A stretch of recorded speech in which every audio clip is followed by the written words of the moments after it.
Posani arrest YCP ఇంకా ప్రిపేర్డ్గా ఉండాల్సిందేనా అరెస్టులకి? ఇక నుంచి ఏ సమయంలో ఎవరు అరెస్ట్ అవుతారు అనేది కూడా, లేదంటే సైలెంట్గా కూడా ఉండే పరిస్థితి అన్న వస్తుందా? ఇంకెవరు ఏం మాట్లాడరు ఎవరు మాట్లాడలేదు కదా ఇప్పటికే. బేసిక్గా ఆల్రెడీ శ్రీరెడ్డి కూడా స్టేట్మెంట్ అట్టాగే ఇచ్చింది కదా కాన్సెప్ట్. కానీ లక్కీగా బెయిల్ వచ్చింది. కాబట్టి పోసాన్ చేసిన తప్పు ఏంటంటే ముందస్తు బెయిల్కి వెళ్ళలేదు. ఇంకోటి ఇది తెలియనివ్వకుండా చేసినట్టున్నారు. ఇది 2 రోజుల క్రితం అంటే తెలియనివ్వకుండా చేశారు అతన్ని.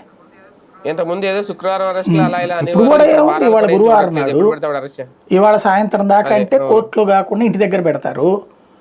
ఇంటి దగ్గర పెట్టాక రేపు కోర్టు ఏమంటుంది, రేపు పట్టురమ్మంటది కోర్టుకి. అంటే ఇవాళ జ్యుడిషియల్ కస్టడీలో వీళ్ళ దగ్గర ఉంచుకుంటారు స్టేషన్లో. ఓ పూట హ్యూమిలియేషన్ ఉంటుంది. రేపు కోర్టులో ప్రొడ్యూస్ చేశాక కోర్టు కనుక ఇప్పుడు వాస్తవంగా ఈ బిఎన్ఎస్ 111 పనిచేయదు అనుకుంటే ఆపేయాలి, పంపించేయాలి, 41 నోటీస్ ఇవ్వమని. కానీ ఇదివరకు అట్లా అన్నారు.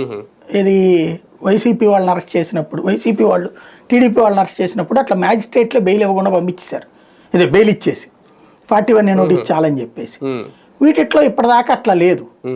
కాకపోతే అప్పుడు కూడా మొదట్లో రిమాండ్ ఇచ్చింది కోర్టు.